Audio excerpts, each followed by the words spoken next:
Hey guys, in this video I'm going to show you how to get Microsoft Word for free on your PC or laptop.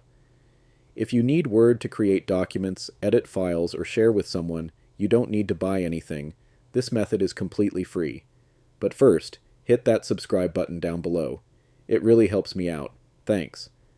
Now, open up a web browser, Chrome, Edge, Firefox, or whichever one you prefer. In the search bar, type Microsoft 365 and open the official website. Next, sign in with your Microsoft account. If you don't already have one, just create it. It's quick and free. Once you're logged in, you'll see all of Microsoft's apps available online, like Excel, PowerPoint, and Word. Click on Word, and the free web-based version will open right in your browser.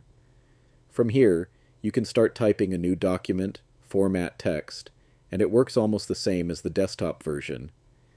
If you already have a Word file saved on your PC or laptop, just go to File, select Open, and then click Open Files from this device to upload and edit it directly in the browser.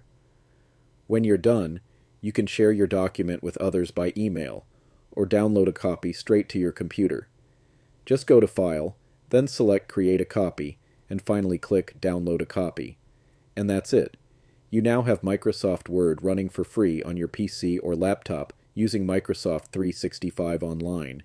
If this video helped, don't forget to like it and drop a comment if you have any questions. Thanks for watching, and I'll see you in the next one.